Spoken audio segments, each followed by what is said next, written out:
nous allons parler alimentation.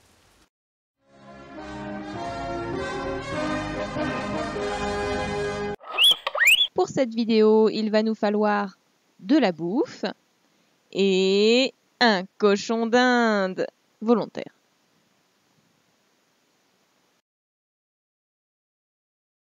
Cacahuète, qu'est-ce que tu manges? Et du foin. Du foin? Du foin. Du foin. Du foin. Du foin? Oui, du foin. Voilà. Les cochons d'Inde mangent du foin. Du foin tout le temps, partout, en continu, sans cesse, du foin. On n'insistera jamais assez sur ce point crucial. Les cochons d'Inde, comme tous les rongeurs, ont besoin d'user leurs dents qui poussent en continu. Les brins de foin sont un moyen imparable d'y parvenir. Il n'y a aucun aliment comparable. Et les cochons d'Inde ont aussi besoin de tout le temps manger, sauf que s'ils mangent des aliments riches, à ce rythme-là, ils vont vite devenir obèses, ce qui n'est pas une bonne chose. Le foin étant pauvre en graisse, Non, sans blague. il aide les intestins du cochon d'Inde à bien fonctionner sans le faire grossir. Elle est pas belle la vie? Mais quel foin choisir? Parce que foin dit comme ça, c'est vague. Si vous allez dans une animalerie ou sur un site de produits NAC, vous vous rendrez vite compte que le choix est large et qu'il faut savoir choisir le bon. Un bon foin est vert, ça veut dire pas trop de brins jaunasses ou de morceaux de paille, odorant, dans le sens qu'il sent bon, pas dans le sens vieille chaussette, bien sûr, composé de longs brins et non pas de la purée, et sans poussière.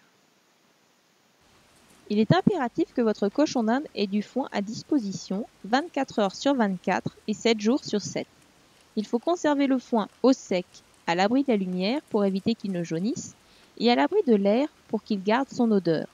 Car comme je l'ai dit, un foin vert est meilleur et plus apprécié des cochons d'Inde. Il doit avoir une bonne odeur de foin pour rester appétant.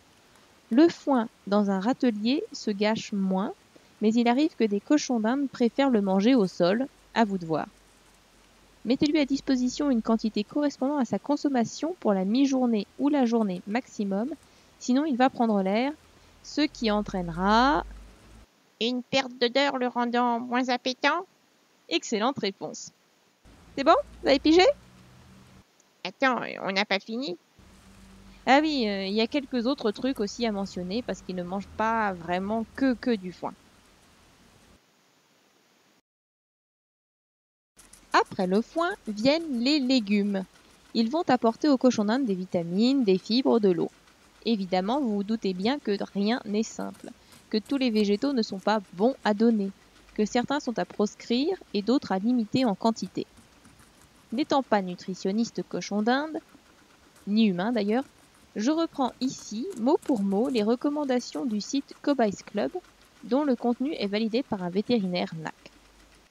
Peuvent être donnés régulièrement de l'herbe, de l'aubergine, de la bourrache, du brocoli, du céleri branche et rave, de la chicorée, du chou chinois, du concombre, de la courgette, des fans de carottes, du fenouil et ses fans, du panais, du pissenlit, du poivron vert, jaune, rouge, du pourpier, du radis noir, du radis rose et ses fans, du réfort, de la roquette, du rutabaga, salsifis, de la tomate, du topinambour, des feuilles de fraisier, de framboisier, de mûrier, de noisetier, de saule, de l'ortie séchée, de l'angélique, de la coriandre, de la menthe, des abricots, de l'ananas, de la banane, de la canneberge, de la clémentine, du coing, de la fraise, de la framboise, du fruit de la passion, du kiwi.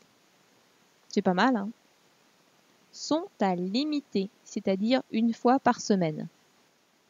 De la batavia, la butternut, la carotte, le chou de Bruxelles, le chou frisé, le chou vert, la courge, le cresson, l'endive, la feuille de chêne, la frisée, les haricots verts, la mâche, le navet, les petits pois, les potirons, le potimarron, la romaine, la scarole, le trèfle, l'aneth, le basilic, l'estragon, le persil, le thym, la cerise, la goyave, la grenade, la groseille, le litchi, la mandarine, la mangue, le melon, la mûre, la myrtille, la nectarine, la noix de coco, l'orange, le pamplemousse, la pêche, la poire, le pomelo, la pomme, les raisins.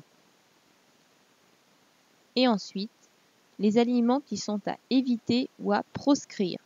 Autrement dit, pour être sûr, n'en donnez pas. De l'ail, de l'avocat, de l'asperge, de la betterave et ses fans, les champignons, la ciboulette, les épinards, la laitue, le musclin, l'oignon, le poireau, la rhubarbe, la luzerne, le cerfeuil, l'oseille, la sarriette, la sauge, les dattes, les figues, la mirabelle, la pastèque, le pistache, la prune et le pruneau. Un bon apport journalier de légumes représentera entre 150 et 200 g de légumes par cochon d'Inde. Lavez et essuyez les légumes et les fruits avant de les donner et s'ils ne sont pas bio, épluchez-les. Vous pourrez lire, et plusieurs personnes vous le recommanderont sans doute, de donner 5 à 6 légumes différents par jour.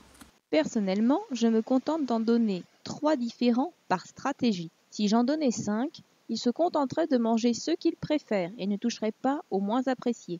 En n'en donnant que 3 grosses parts, ils sont obligés de les manger. Sur une semaine, mes cochons d'Inde consomment une dizaine de légumes et fruits différents. Voici en exemple 2 semaines de repas pour 8 cochons d'Inde.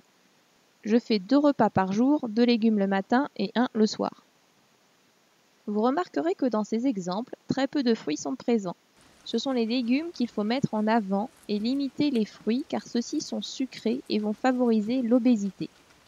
Évitez d'en donner tous les jours, même si je les ai cités dans ceux qu'on peut donner régulièrement.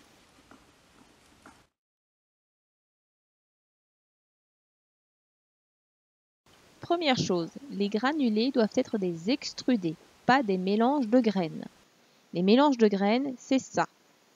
Votre cochon d'Inde va trier celles qu'il préfère et ne pas en consommer d'autres, ce qui rend son régime déséquilibré. Et les extrudés, c'est ça. Ils sont composés de granulés identiques regroupant les besoins nutritionnels du cochon d'Inde et empêchant tout tri. Mais tous les extrudés ne se valent pas. Regardez la composition pour savoir si le produit que vous souhaitez acheter correspond bien aux besoins nutritionnels du cochon d'Inde. Les recommandations sont autour de 15% de protéines, moins de 5% de matières grasses, des lipides, environ 1% de calcium et une teneur en fibres supérieure à 20%. Voici des exemples de marques d'extrudés qui répondent à ces critères. Info qui n'est pas des moindres selon moi, seuls ces 2 produits, Oxbow Beneterra Bio et Bunny, indiquent ne pas contenir d'OGM, ce qui veut dire organismes génétiquement modifiés.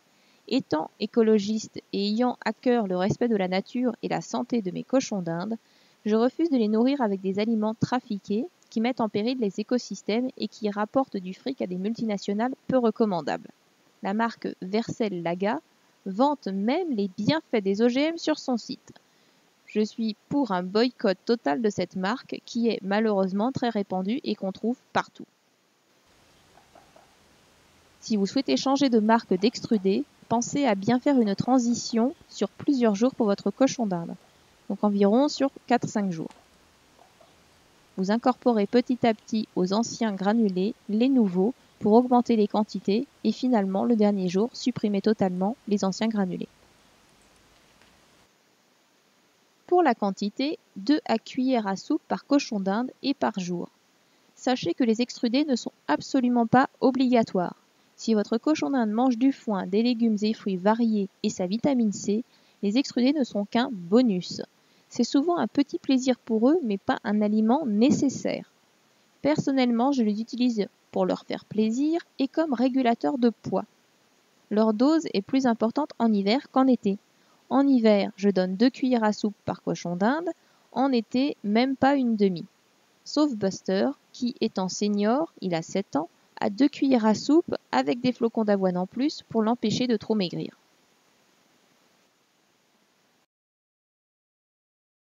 Ça va être rapide. Non, n'en donnez pas à vos cochons d'Inde. Ça n'use pas les dents. Pour ça, il y a le foin. Ça ne leur apporte aucun nutriment, c'est bourré de sucre et d'ingrédients qu'un cochon d'Inde ne devrait jamais avaler, tels que le miel ou le lait par exemple. Je comprends que vous ayez envie de lui faire plaisir en lui donnant des friandises.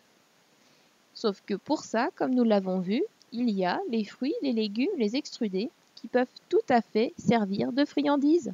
Votre cochon d'Inde sera ravi de les manger. Pas besoin de friandises bourrées de sucre. Un cochon d'Inde doit toujours avoir de l'eau fraîche à disposition dans une écuelle ou un biberon propre. À son arrivée chez vous, mettez-lui à disposition une écuelle et un biberon et voyez où il préfère boire. L'eau doit être changée tous les jours afin d'être fraîche et de l'inciter à boire. Bon, ne la placez pas au frigo, par contre. Si vous optez pour un biberon, prenez un biberon dont la contenance correspond au nombre de cochons d'Inde afin de ne pas jeter trop d'eau en la changeant. Écologie toujours! Les cochons d'Inde ayant du sable dans les urines ou autres problèmes urinaires doivent boire une eau faible en calcium et calcaire. Renseignez-vous auprès de votre mairie pour savoir si l'eau du robinet chez vous est dure. Une eau faible en calcium contient moins de 10 mg de calcium par litre.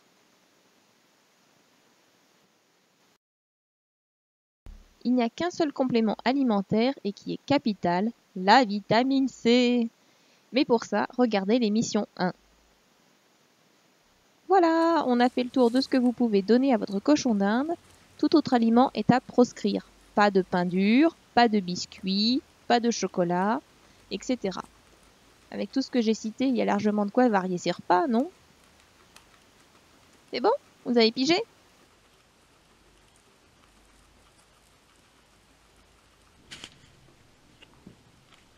Je vous présente Mikado. Il est né le 13 novembre 2016 et est à l'adoption via l'association Adopte un rongeur, dans l'Oise ou en Île-de-France. Il est poil lisse, blanc et noir, avec aussi un peu de gris. Il est très curieux et vif, il adore les câlins et pas du tout froussard.